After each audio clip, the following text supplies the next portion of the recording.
right. Welcome back to the Board Drill Podcast. My name is Kyle. I'm your host. And with me, as always, my co-host, Matt Dixon. And tonight, we have Robert Spera, the O-line coach from Creekside High School here. So, Coach, welcome to the show. Thank you. I love that.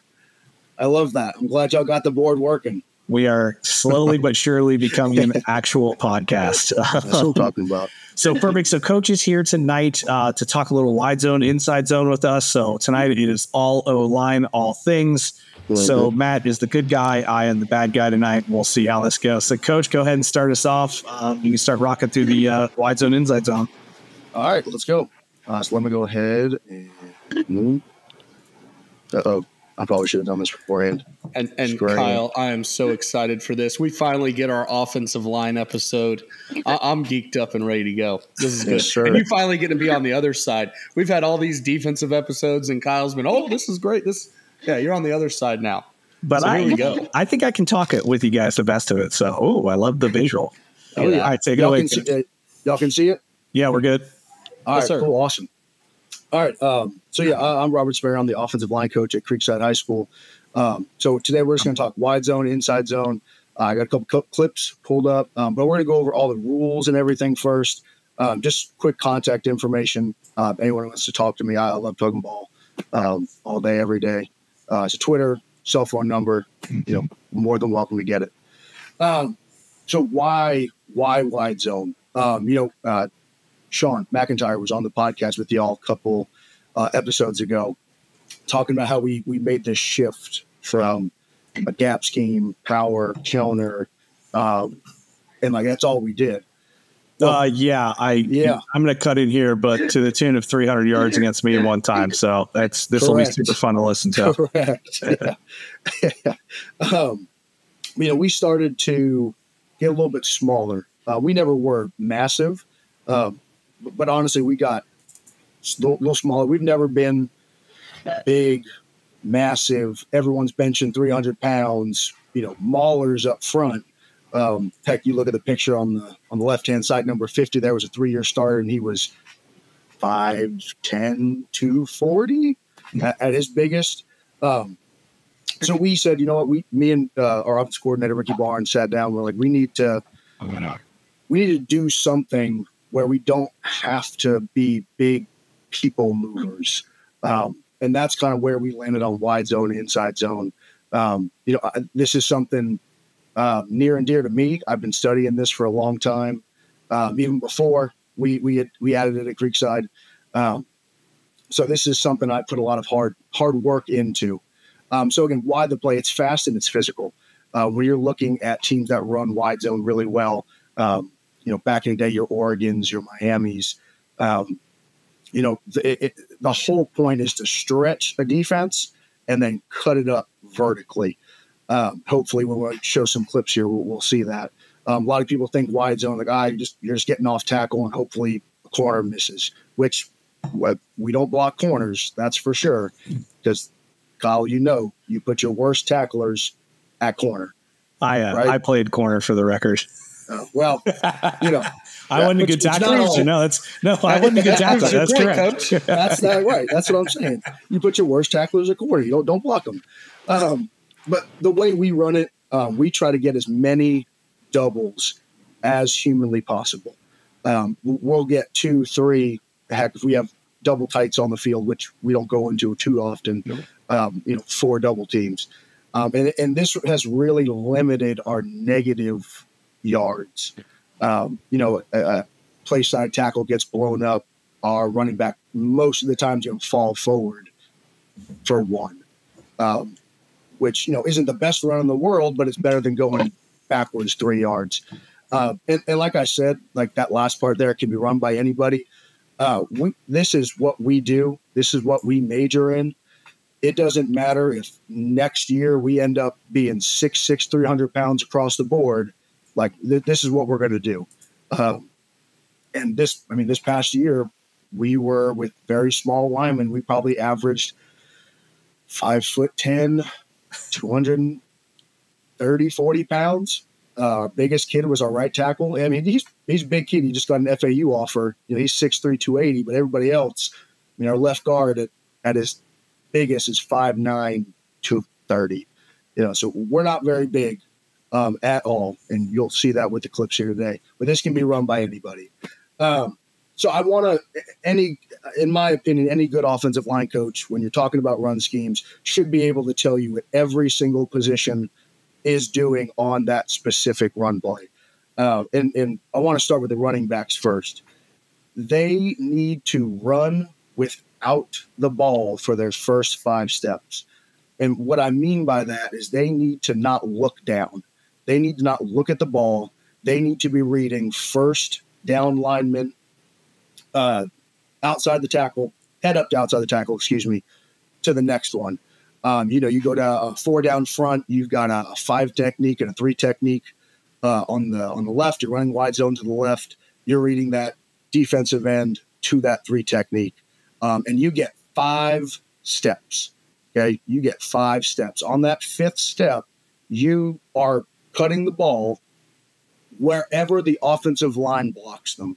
When we get to the offensive line part of it, I do not teach my guys that they have to reach people.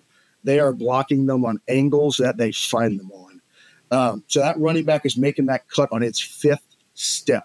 His aiming point is, if we have a tight end on the ball, the outside leg or outside foot of that tight end. If there's no tight end on the field, he's 2 yards outside the play side tackle. And what we tell them is, you need to run through the smoke. You need to put your head down. It may look like nothing is there, but if you put your head down, you fall forward for 1, 2, 3 yards for the first couple times we do it, you're going to pop one soon. And that's what we've been good at.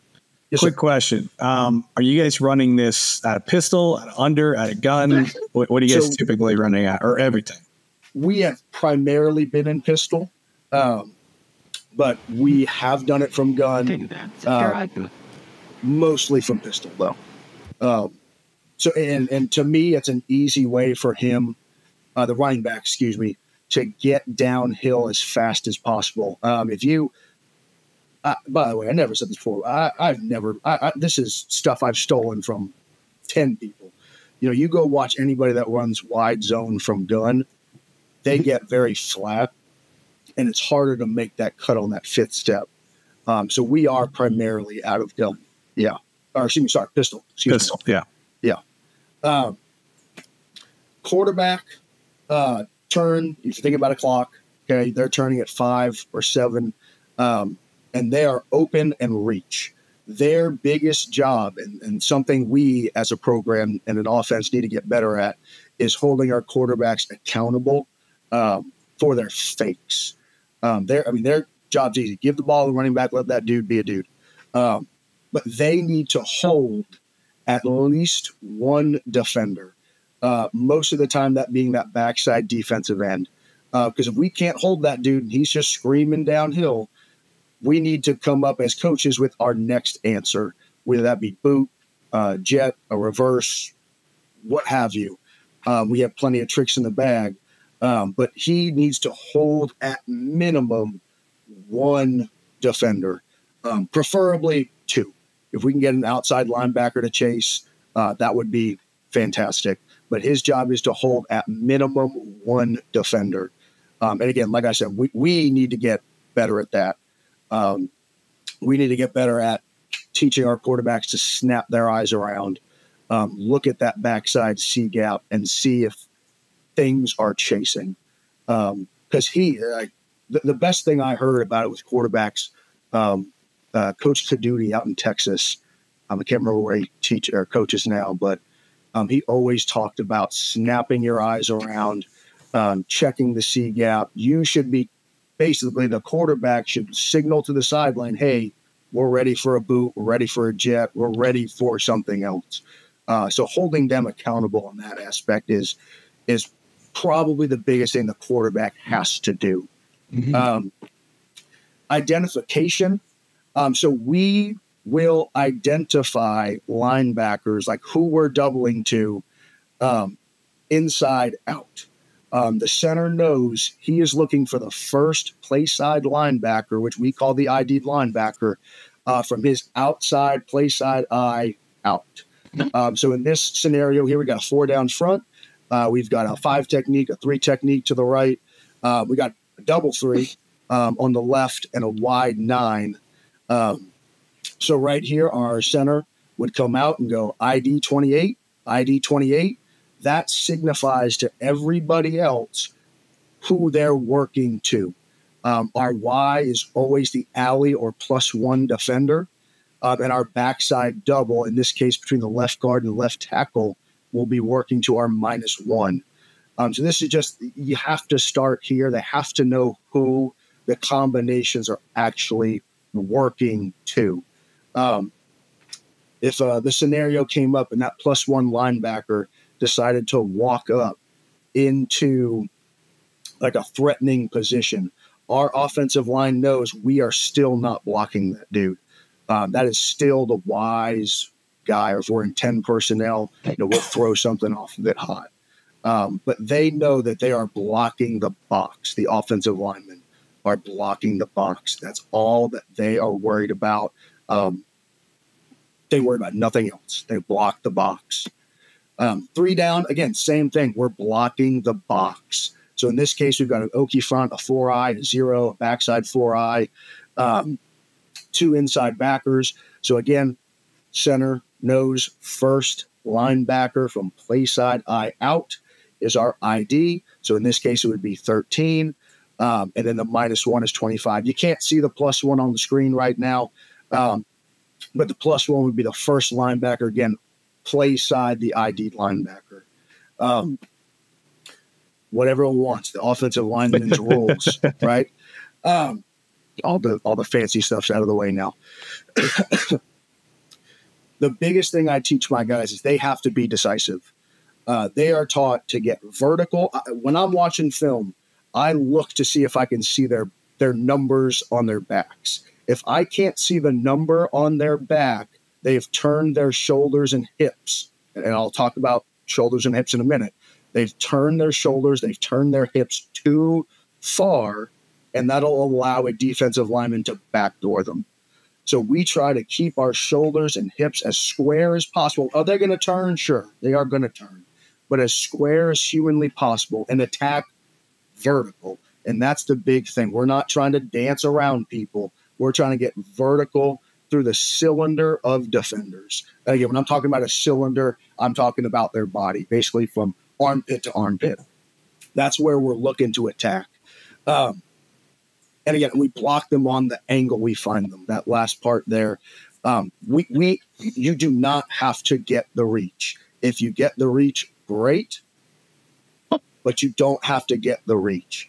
Our backside hand is our biggest tool because we're either shoving that thing through a defensive lineman or linebacker's sternum, or he's widening his butt out there and we're going to take him and run him.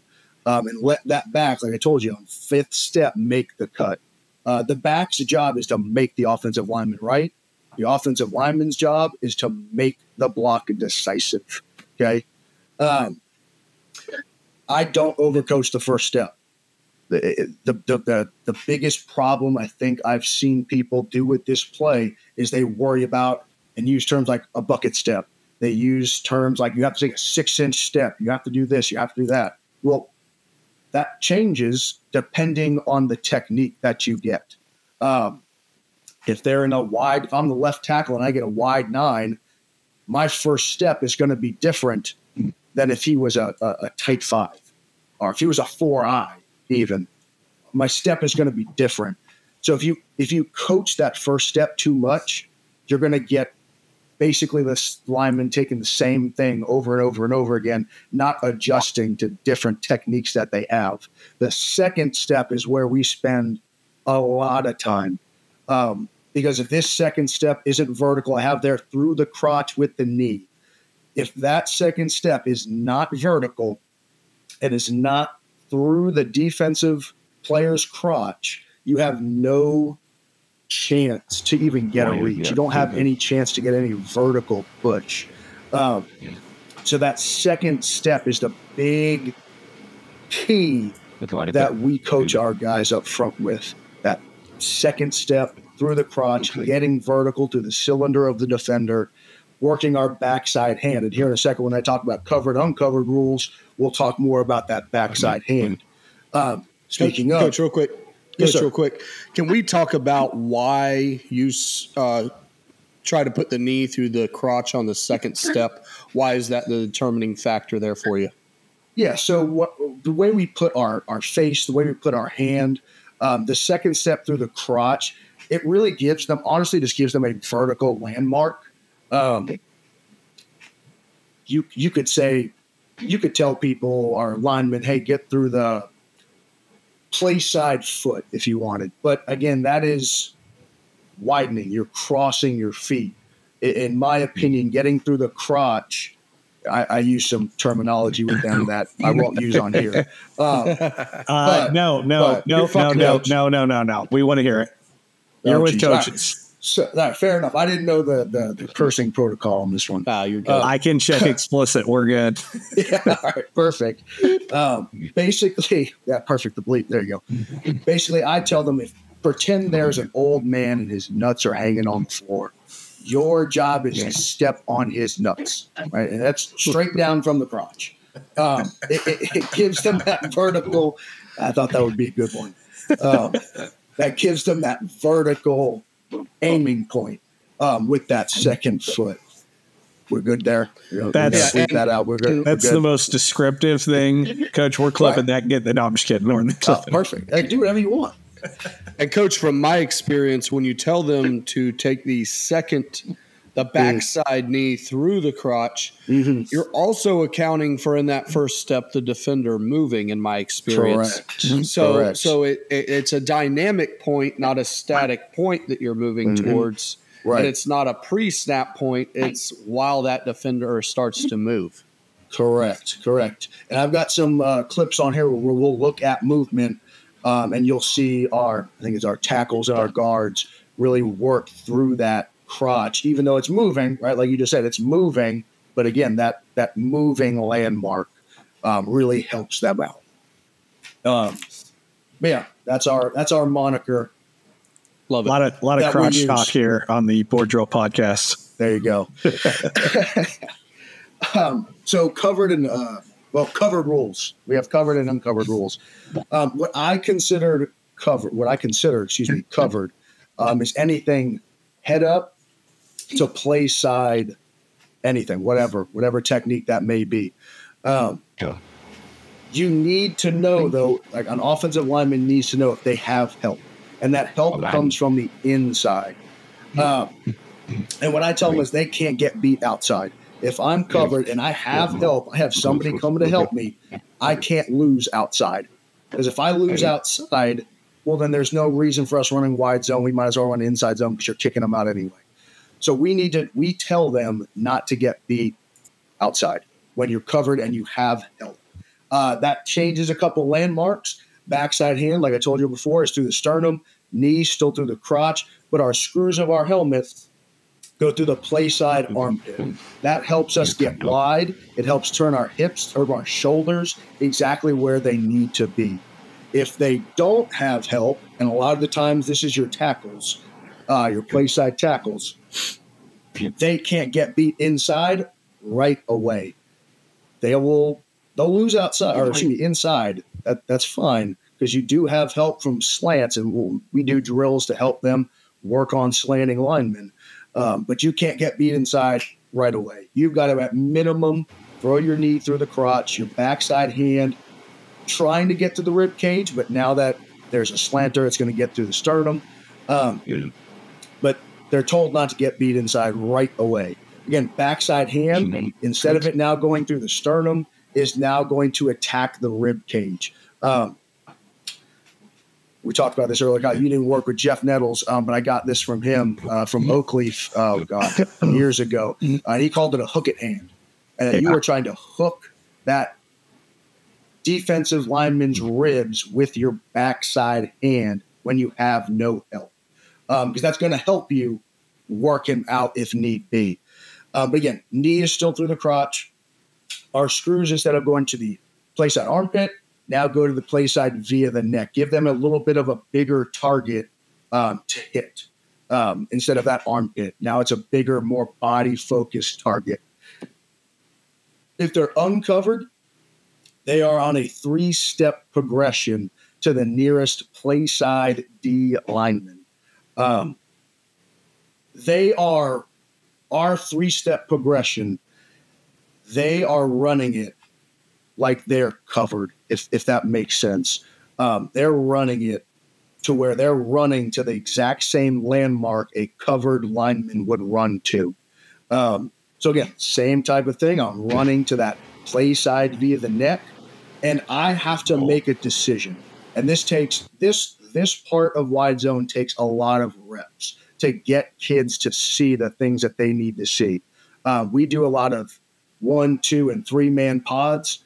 And with those 2-man and 3-man pods, they need to see every technique, every movement, every blitz, every slant, whatever angle that they could see. Now, you can do that because we marry this play. We are married and joined at the hip. Like this is what we do. We don't run power. We don't run counter. Admittedly, we do run GT counter, but it's like once a game maybe. But we marry this play. And you have to, that uncovered guy needs to know if he's going to take it or push it and climb. And when my coaching point for them is for them to look not at the upper body, but at the lower body, the knee, hip type area. That the old adage, hips don't lie, right? That's where they're looking. They're looking at hips. They're looking at knees. If that hip is going to attack me as the uncovered lineman, I'm taking it. Whatever it does, I'm taking it, and we're going to work the guard off. That knee goes away, even slightly, by the uncovered dude's first, maybe second step. They should already know what they're going to do. Now, they're going to still stay on that 3 steps just in case that changes, which doesn't change too often. But they're going to stay on that 3 steps, but they're going to shoot their eyes up to where their assigned linebacker is, whether that be the center on the ID linebacker, the backside tackle on the -1, however that is. They're going 3 hard with their eyes then vertical. They need to know where those guys are going to end up. Because, again, like I said earlier, those linebackers, again, we love to reach them, but if they overplay it, this ball can cut all the way back behind them. So they're going to block them on that angle that they find them. And that's really one of the big key coaching points. If you coach it where you have – go ahead. Yeah, sorry. Can you talk about how you define covered to your offensive lineman? Yeah, so when I say covered, I am really just talking about head up to play side shoulder. And obviously if you're a tackle, a little bit further out. But anything head up to play side shoulder would be covered. Now you get into some 3 down front stuff. We'll tell the tackles, hey, help a little bit on that 4-eye. You don't have to be so quick, but you're still technically on that 3-step progression to that ID linebacker. So anything head up to play side shoulder and out would be a covered offensive lineman. Uncovered would be I have nobody on my body. Nobody's on my body at all. I have to work play side. Let me work with the guy next to me to make sure this defensive lineman is taken care of. And really, if we'll watch a couple clips here in a little bit. There are times we hit plays for 10-plus yards, and I'll be honest, we don't touch linebackers half the time because they get lost. They get lost in the shuffle. We cut it back on them, and we don't even touch them. But that's kind of the beauty of the play is that you don't have to be road graders. You don't have to go hat for a hat all the time because let those defensive guys overplay it. Let them go. Fine, great, go. We're going to block you on the angles that we can find you on. And I think, all right, don't mind if I switch to auto? Yeah, go ahead. All right, let me do this real quick. So I stopped the share. There we go. I'm still trying to figure this out. You're good, Coach. Yeah, I don't know. I don't share too much on it. Usually our guests do. There we go. Y'all can see it? Yep. All right, perfect. I guess, nope. There we go. All right. So this first play, it's only going to go for about 11 yards. But this is probably one of our best wide zones that we ran all year, just because you have like safeties and corners trying to rally late to make a tackle. So right here, we've got an Okie front. You got a 4-eye on the play side, a 0 nose, another 4-eye, and 2 inside linebackers. So in this case, we're going to have 75 and 71 here work a double team combination here to 13, because that's now our ID linebacker. I probably should have mentioned this earlier. Our first double team works to the ID linebacker. I should have mentioned that a second ago. But this is our first double. They're working to the ID linebacker. Our second double here, I know you can't see the guard, between the center and the right guard on that 0 nose, we'll be working to 25.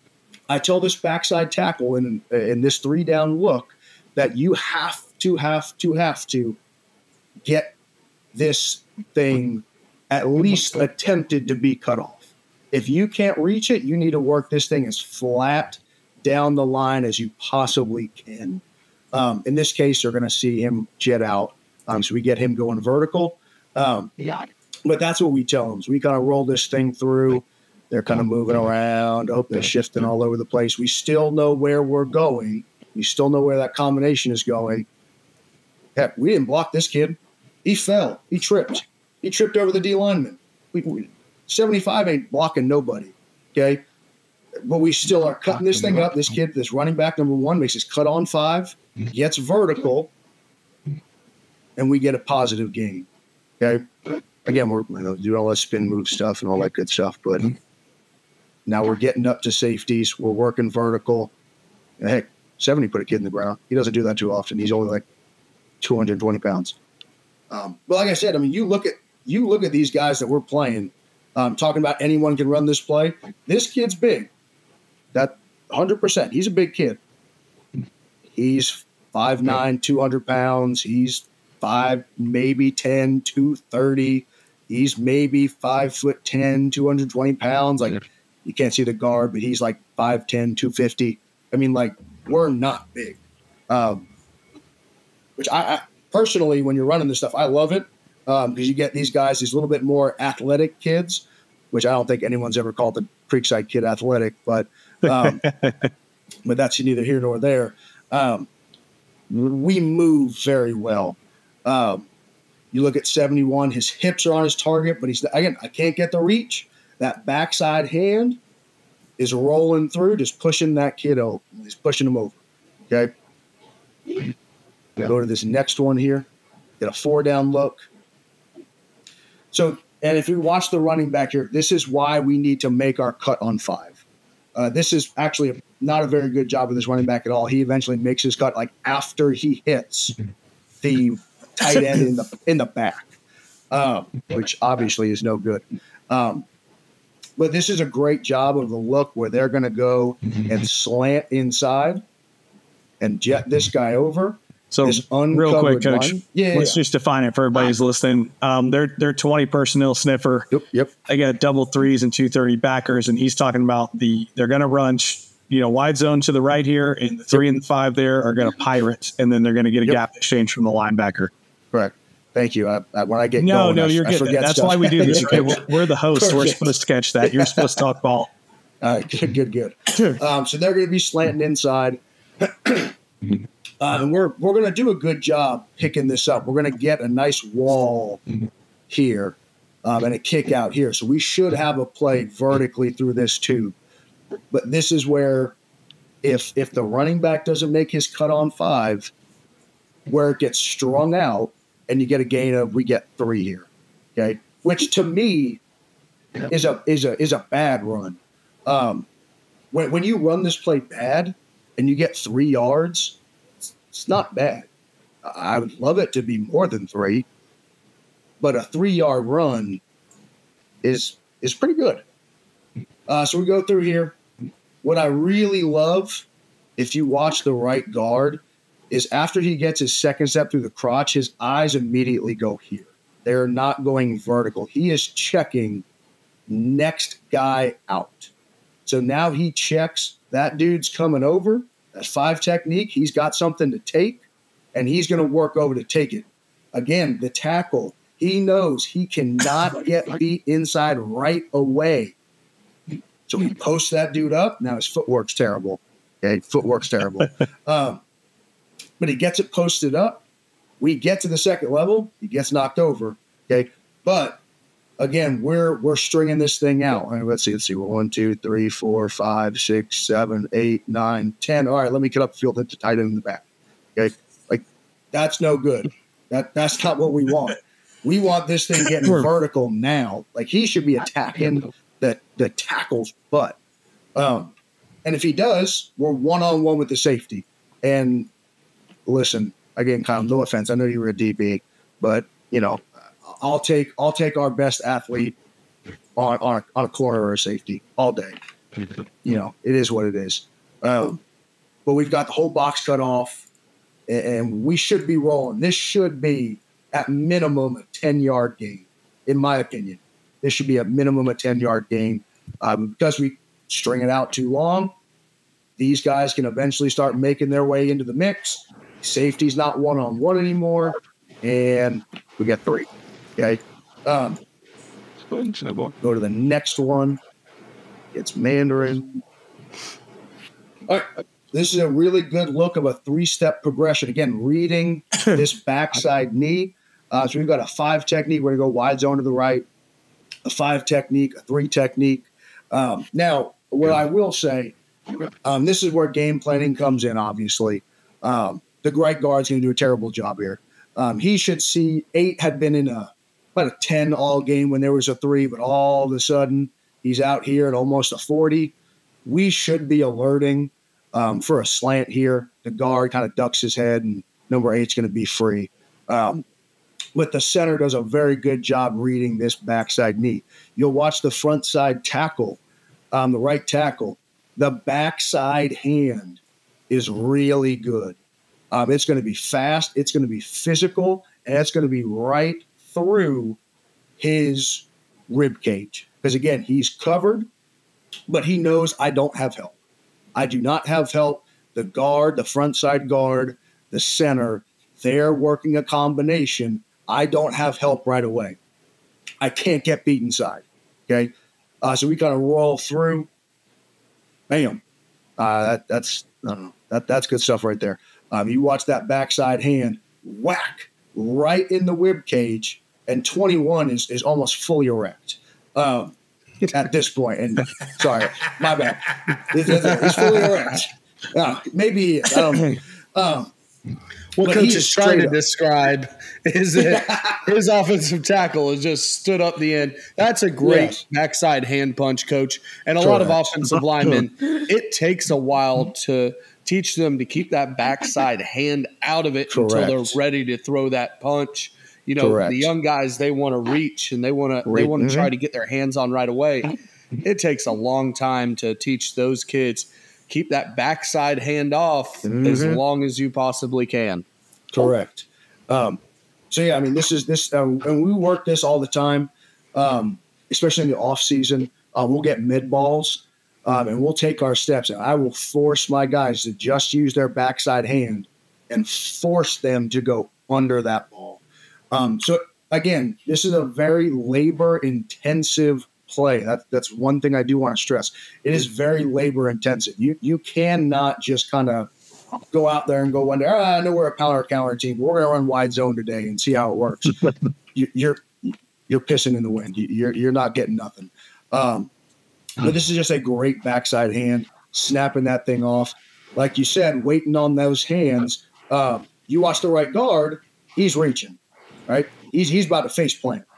He's reaching with his hands. He's reaching with his face. That's not what we want. At this point, and I'll have a better example here in a little bit of our left guard, he should be now working his eyes here out to that defensive end, then up to number 8. Like I said, we should have known this was coming because of where this guy was now lined up. But again, really good by the center. Taking those steps, working himself, trying to get vertical. Okay. This kid has him outweighed by 50 pounds, probably. But again, it's not like the center's here moving him 20 yards backwards like he had to do on like a power. He's just got to try to get in front of him and run, block him on the angle that he finds him. And that kid has come a long way, our center. He's a 2-year starter, going to be a 3-year starter, but he's come a very long way. We go to the next one. This is one of my favorite clips. Excuse me, it's not this one. It's the one after this one, but this is still a good one. Again, passing off. Again, right here, the left tackle, he's got a 5 technique, a wide 5. We've got a 3 technique, backer at about a 40. So again, we should be alerting some sort of twist or stunt or angle or slant or whatever. And we should really be bringing this guard over. And I think on this case, they do make a call to bring the guard over one more. And the center kind of knows he's one-on-one. We kind of watch them pass this thing off. He's staying square. Okay, you can still see his numbers at left tackle. You can still see the 7 and the 5. Okay, now he is going to get run over. Okay, because again, we're small. He's 200 pounds. But you don't have to be a road grader. We're getting 9 yards here, and heck, we got knocked over. We got pancaked. But again, we're following our rules. We're running, we're staying square, we're passing things off, and we are trying to block people on the angle that we find. And that's a really good job on this left side here. Here we go. This is my favorite clip. So this kid, again, he's like 5'9", 230 pounds. He's not very big. He made second team all county this year. Because he is a phenomenal football player. He put in, he was a senior. He put in so much work. And right here, you're going to see him go through a progression. And this comes from our pod work, where this guy's going to come inside on him. The 3 technique is going to come inside. He's going to check C-gap, looking for this defensive end, slanting inside. Nothing shows. Now my eyes shoot vertical to our ID linebacker. Okay. So we look at this one, passing it off. I love the eyes. He's still square. He's turning his eyes out. He turns his eyes up. He lines up that linebacker. He ain't getting a million, he ain't knocking him backwards, but he is getting a piece. Okay. This is exactly what we teach Coach, when you start getting slanters. Yes, sir. Real quick, when you play this, just do the slow-mo fast forward. It'll show it'll show it a little cleaner here on our side. Gotcha. Hey, Coach, one thing I'd like for you to touch on, yes, sir. You're using a blocking back, some call a sniffer, that's between the guard and the tackle, and you have him attacking the alley, taking the first defender in the alley. Now, I know that's a good way to draw it up, but I know it doesn't always happen that way. Correct. So what's your progression teaching that blocking back, especially if you're getting pressure off the edge or that end tries to run upfield on you? What are you doing to teach him, coach him up? So what we'll do is we'll start the game running everything normal. You're doing all this unless there's, again, game plan specific stuff. But we are telling our Ys, if all of a sudden these guys are jetting outside, these defensive ends are jetting outside, trying to take it away, we're going to tell him to run it like the running back. So he'll start to shuffle. He'll shuffle. If that dude wants to get outside, he now is going to get vertical and block the first thing that he sees. Okay, so we don't tell him then it's alley.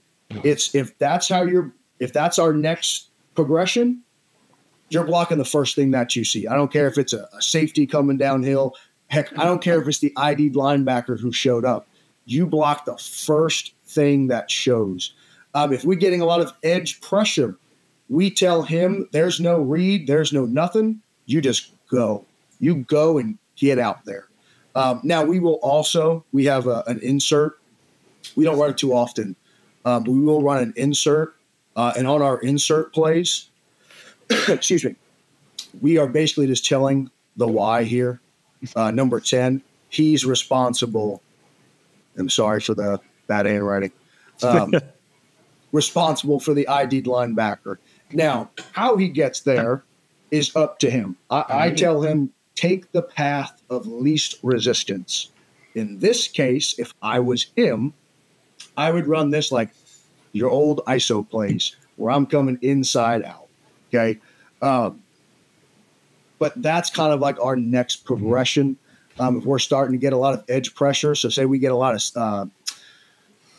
boundary safety blitzes, or we get some cat corners, we will now take this first double, not work it to the ID linebacker anymore, because that's who the Y has, and they have the next human being outside.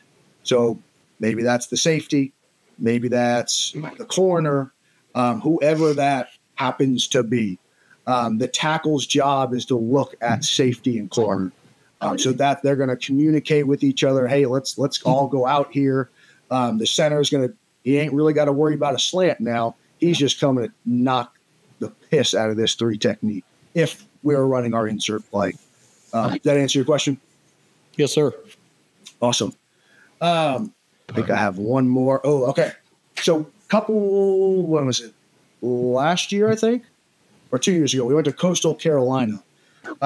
They're a big wide zone team, but they have basically like a pin and pull off of their wide zone. So if we start to get, and Buchholz, if you're not from Florida, this is a juggernaut that was unfortunately in our district for the last 4 years, and not anymore, Coach. Not anymore. Not anymore. That's all that matters. Not anymore. But yeah, I mean, these are some big cats. But what they're taught to do is to fist inside. Their defensive linemen, I don't know if y'all use those terms, but if they get a base block or a reach, their job is to come back inside, and those backers are going to scrape over the top. So in this scenario, we'll make a call to lock the tackle on the defensive end and lock the guard. In this case, didn't explain. We have a 5 technique and a 3 technique to the play side. We're in wide zone to the right. We will lock the tackle on the 5. We'll lock the guard on the 3. And now we're going to pull the center to the ID linebacker. Now, admittedly, we didn't run the ball very well against Buchholz this game, but this was our best run. So you can see them. We getting reached, fisting inside. We go score a touchdown. One more time with slow mo. Yep. My bad. Yep. No, you're good. It's just a little cleaner. Yep. So again, we're locking it up. That center's pulling around. We're getting through. Again, we're 1-on-1 with a corner. Let corners tackle. Okay, this is their safety. That's their corner. Let these corners tackle. Let DBs try to tackle. That's our whole goal. So this is a really good. It's been good for us.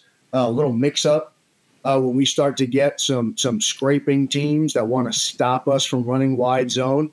Bartram Trail does the same thing, so we'll do the exact same thing to them as well. That's a great answer, Coach.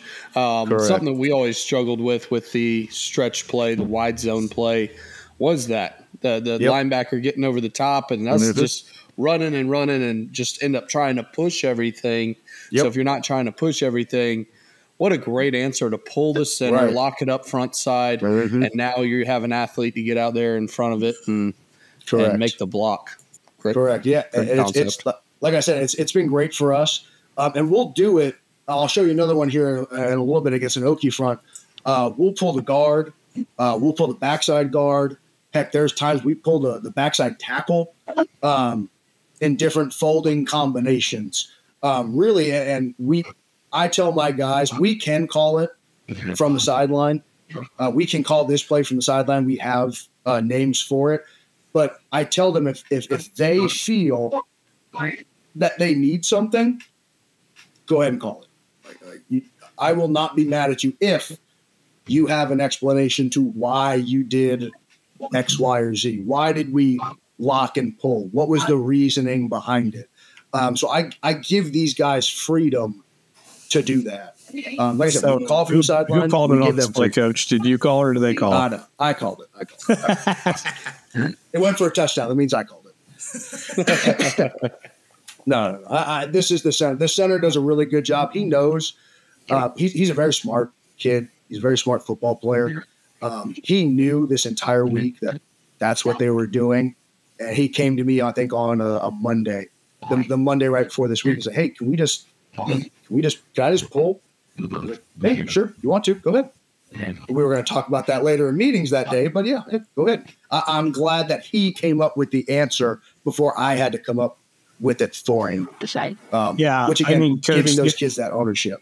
The other big piece to it here is probably the unsung hero is the backside guard that's able to reach a shade right there. Yeah, right. That's tough. Look, as a defensive coach, if my shade's getting reached, he's the guy who's getting MF'd at the end of this touchdown. It's not anyone else. I'm looking at that shade first. I'm like, hey, bud, this broke because you got reached by a backside guard. Correct.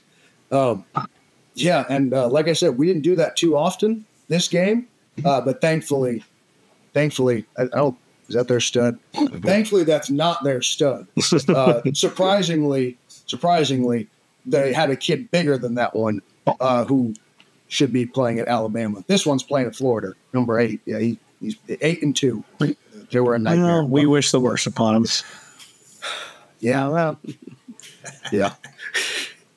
Last one. All right. Let me go to the end zone. All right, so like I said, we have a mix-up. So right now, I told we had a variation of the center pulling. So now we have an Okie front. Again, a play side 4-eye, a zero nose, and another 4-eye with 2 inside linebackers. Right here, we're going to go wide zone to the left. We're going to lock our tackle on that 4-eye. So he's coming down on a down block. The play side guard is now wrapping around for the ID'd linebacker. Nothing changes on the backside. I probably should have emphasized that more. Nothing. We're still getting our double here to 23, who's that -1 linebacker.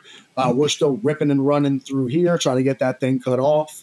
So this is another, if Okie fronts, if 3 down fronts are giving you a little bit of a fit, you can't reach this defensive end, well, let's down block them now. So we run this one through. Oops, slow-mo.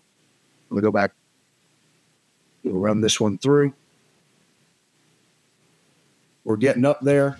The running back says, you know what? I don't think that tackle has reached him. Number 8 here is working himself out still.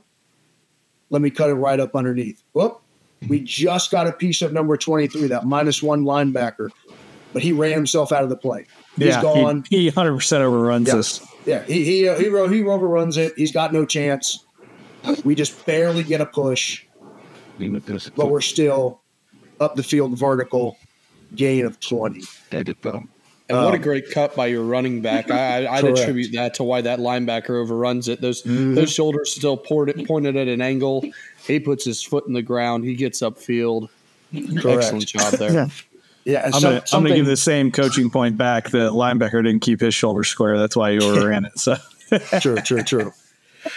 And that's something actually that we're going to emphasize this spring on really any ball carrier, but especially our running backs.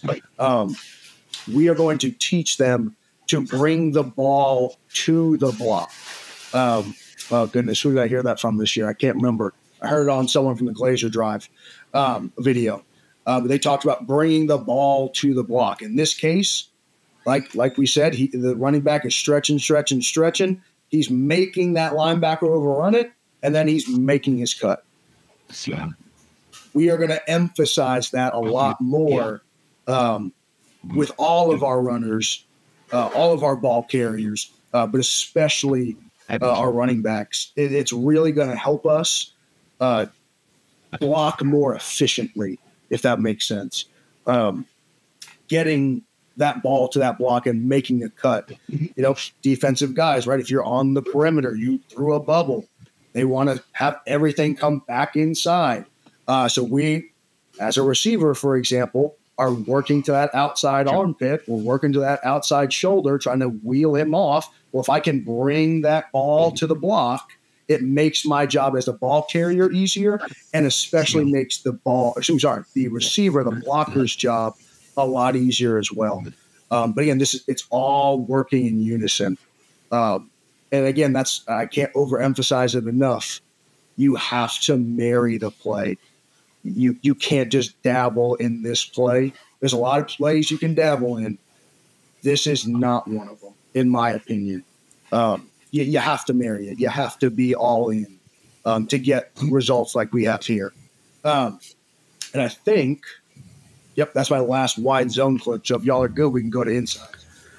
Matt, Coach, that's you're exactly right. It takes a lot of time to get everything on point. There's a lot of mechanics to it with wide zone. And we found that if we weren't going to invest a lot of time, you might as well just run jet sweep. You might as well just try to find a play that's going to get to the edge, because it's totally different than running stretch or wide zone to where you're setting everything up to where you're trying to find that alley for the running back. And there's just a lot of pieces to it. Yes, there are a lot of pieces. And everyone calls it outside zone or stretch. I hate those terms. I'll correct Coach McIntyre when he says we'll run stretch, because we don't run stretch. I know that's a big uh-oh. I've gotten confident in my 7-8 years working with him, though, so I can say it now. But the play is totally different. You look at an outside zone; it's basically, like you said, jet sweep. You're getting outside. This play is great if it gets to the perimeter, but it doesn't have to. And that's kind of the big key. Is understanding the play, understanding what are you trying to get out of it. You're trying to stretch and cut vertically. That's the big key point to understanding what this play is. That's our wide zone. So because you have to major in a wide zone, which totally understand, right? You got to do it every day. It's in your DNA. Yep. And I know you run some inside zone. Where does that take away from it? Are you predominantly those two plays 90% of the time, 80% of the time? I know you said you run some GT. So, where's the split of how much you run? So we are about – I had the numbers and I forgot to go look them up again. It's all right. We are about 90% inside wide zone. Okay. That's what we do. We will sprinkle in GT counter. And our influence trap, which if y'all ever have me on again, I can go hours on influence trap. Man, I got a smirk when you said trap. It's trap. That trap play has been fantastic for us. As just a quick hitter. Teams start wanting to jet up the field. All right, come on, let's do this thing. We'll get a nice easy kick. We'll do it once, maybe twice, but then that's about it. We don't run more than this. Like I said, this is our major. We major in these two runs. So when I'm at practice, my offensive linemen need to know how to do and execute 3 blocks. They need to know how to reach. They need to know how to base block, and they need to know how to do pass pro. That's 95% of our practice. That's all we work on. You come to one of our practices, I guarantee you we're either in pods, we're working with medicine balls, working our double under techniques, or we're doing some sort of pass pro work. And that's it. Like I said, we run GT counter and we run trap, but we may work trap blocking once a week, once every 2 weeks. Depends if it's in the game plan. Yeah. That's it. And that's it. I think those blocks are so much easier to accomplish than teaching a kid how to run wide zone or how to run inside zone, where your leverage has to be with your face, where your leverage has to be with your feet and your hands. It's just so labor intensive. Yeah. It just takes so much more time. Yeah. Anything else on wide zone? I keep going for hours if you want. No, I think I'm good on that. No, I'm good. Let's get an inside zone.